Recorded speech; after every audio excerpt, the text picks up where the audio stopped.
Less than a week to go, 6 days until Election Day, and Democrats are still standing by Hillary Clinton despite her latest FBI woes. Has she made mistakes? Of course, so have I. There's nobody in the public arena over the course of 30 years that doesn't make some. But she is a fundamentally good and decent person who knows what she's doing and will be an outstanding president. So, are some Democrats just in denial for a fair and balanced debate? Let's bring in the vice chair of the National Diversity Council for Trump, Brunel Donald Shea, joins us from Chicago, and Fox News contributor Jehmu Greene, who was a 2008 Clinton campaign advisor. Good morning, ladies. Thank you both for joining us. Good morning. God bless you, and God bless America. Indeed. All right, Jehmu, let's start with you. We just heard the president say Hillary Clinton has made mistakes in the past. You know, ever since the Comey surprise of last Friday, a lot of people are going, I don't know. And in fact, some of her support has weakened a bit. What do you think? I think that there were 70,000 activists and volunteer shifts booked this weekend for the Hillary campaign, and for the last 4 days of the campaign, they have something like 750,000 shifts booked. It's interesting to ask if Democrats are in denial. Donald Trump's last salvo to the American people are, one, you can change your vote. Which is true. Two, he's having Mike Pence talk longer than him in Pennsylvania because they're still trying to corral Republican voters. This is a man who looks at preparing for anything, whether it's a debate or get out the vote. He looks at it with disdain. What do you do in a campaign? You raise the money, you build the ground game, and now he is trying to find voters, seek them out. The Hillary Clinton campaign, they are turning out their voters. Okay. They've contacted them, they know where they are, and they are focused on that. So there's no denial. It's just the execution and the final days, finally, of a pretty well-run campaign. Indeed. All right, Jehmu, in a number of states, you can actually change your vote if you have buyer's remorse. Brunel, what do you think? Are some Democrats in denial over Hillary Clinton's problems?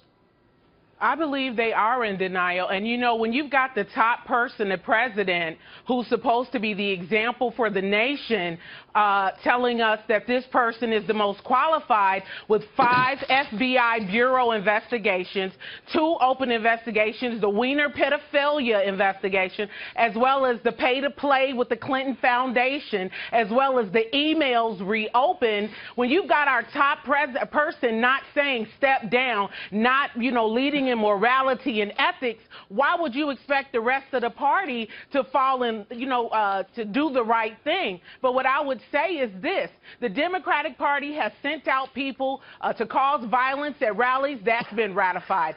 They have not given us any reason with this open borders through Hillary Clinton, with the Supreme Court picks that won't be conservative, with she's never created a private sector job in her life. Donald Trump has created over 60,000 private sector jobs. He's got so many reasons why he should be the next president, and we're not in denial. He's not under investigation. We're voting for the one that's not under investigation. And Brunel would know something about Democratic politics. She's not been FBI investigation. She's been a lifelong Democrat. Jehmu, I want to ask you about this new ABC Washington Post tracking poll that has just come out in the last half hour. And what it shows is that Donald Trump now is regarded by more Americans to be more honest and trustworthy. And you got to figure part of that is regarding the FBI stuff and everything we have learned from the WikiLeaks, which has been very embarrassing. Look, Secretary Clinton is the first person to say that she has to work to continue to build and rebuild trust with the American people. And when you look at what is happening in every single swing state, and certainly the polls getting closer, that's something that the Clinton campaign was expecting. This is going to come down to who has better prepared to get out their vote. And Donald Trump, however you think about him, when you think of what moms say to their kids before a test, it's you study, you prepare, you do what you need to do for these last 6 days. And unfortunately, the Trump campaign did not do that, and that's why you have so many voters in early voting states who are basically giving their votes to Hillary Clinton. And the desperation of Donald Trump to say, change your vote? How Have we ever heard anything so desperate? Listen, this has been a crazy election. Who knows what's going to happen in the last 6 days. But Brunel, I'll give you the final word. But, you know, Jehmu's making the point that Hillary's got the apparatus, but at the same time, she's also got these falling poll numbers when it comes to enthusiasm. In the last week, Democrats, I think, are about 10% less enthusiastic about going to vote for Hillary.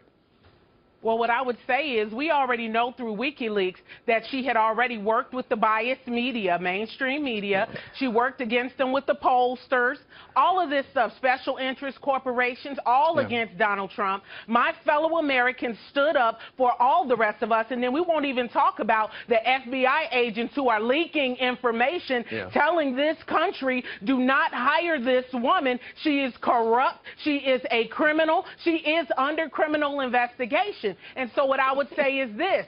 You can't talk about ethics and morals when you've got FBI agents crawling all over you. And so what I would say to the American people is get out of your emotions, look at your fellow Americans, and vote for the country. Vote to save the nation from corruption. And that's when we're strong, the rest of the world is strong. Everybody needs to go out and vote. That's the sound of an American patriot. You better get you some research. You need to be reading WikiLeaks. All right. Jehmu and Brunel, thank you very much for joining us. A spirited debate today. Thanks, Steve. Thank you, ladies. Thank you. God bless. God bless you.